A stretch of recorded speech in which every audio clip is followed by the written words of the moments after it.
રાજકોટ શહેરમાં ST workshop વિસ્તારમાં પાડોશીના ઝઘડામાં સમજાવવા ગયેલા આંબેડકર નગરના યુવકને પોલીસ સ્ટેશને લઈ જઈને ઢોર માર મારતા તેનું મોત નીપજતા તેના પરિવારજનોએ મૃતદેહને હોસ્પિટલ ચોકમાં લઈ જઈ ચક્કાજામ બાદ પથ્થરમારો કરી વાહનોમાં તોડફોડ કરતા ડીસીપી સહિતનો પોલીસ કાફલો દોડી જઈને હત્યામાં આરોપી એએસઆઈ સહિત આરોપીઓની 48 કલાકમાં ધરપકડ કરવાની બાંહેધરી આપતા પરિવારજનોએ લાશ સ્વીકારી હતી।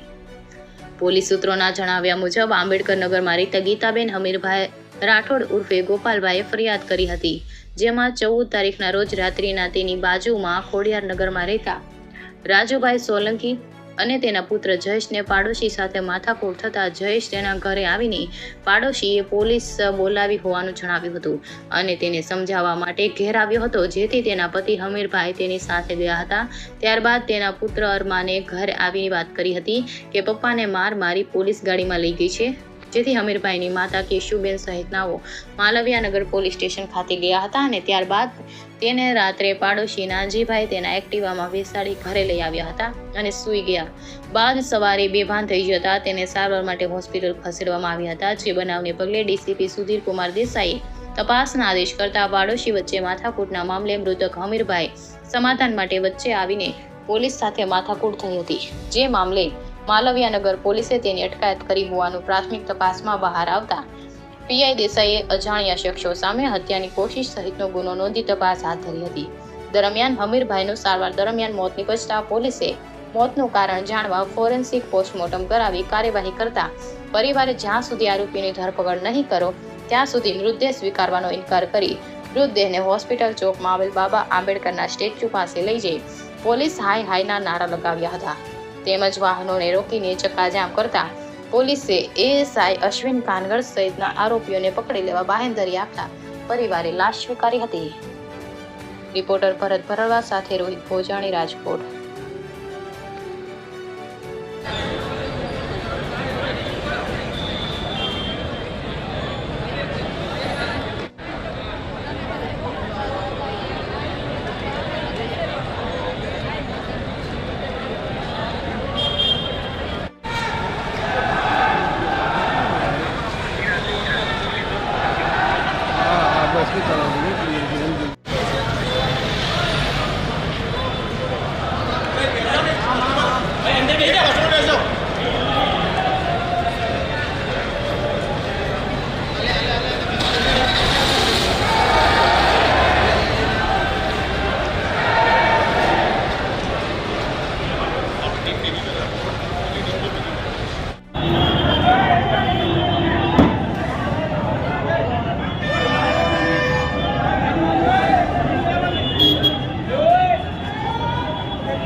જો સાહેબ એવી વાત નથી, વાત સાંભળો, 24 કલાકની 48 કલાક લઈ લ્યો, પછી કાંઈ ના થાય તો જવાબદારી અમારી નહીં।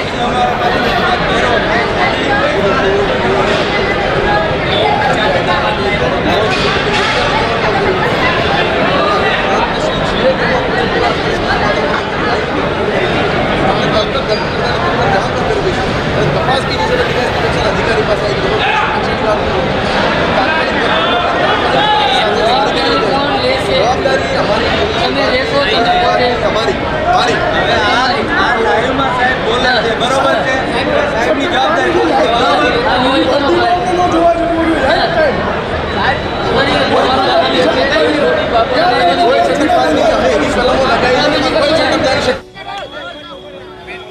क्या प्रकारનો બનાવ બન્યો છે ને હાલ મામલો છે તે થાળે પડી ગયો છે? ગઈકાલે માલવિયાનગર પોલીસ સ્ટેશનમાં જે બનાવ બનેલો હતો એ અનુસંધાને આઈપીસી 307 મુજબની ખૂનની કોશિશનો ગુનો દાખલ કરવામાં આવેલો હતો।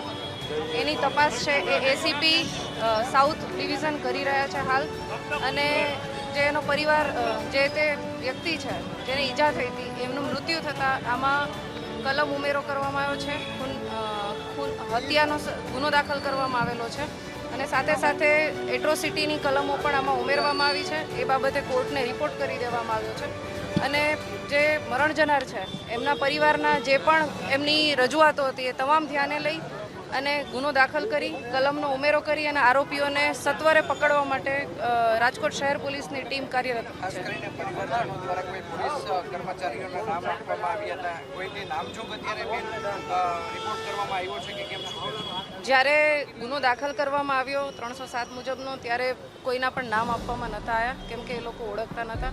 તપાસ કરી અને જે પણ આરોપીઓ છે એમના નામ ખોલી અને કોર્ટને આજે રિપોર્ટ કરી દેવામાં આવ્યો છે. એમાં જે કલમ ઉમેરાની જરૂર હતી એ કલમ ઉમેરો કરી અને રિપોર્ટ કરી દેવામાં આવ્યો છે.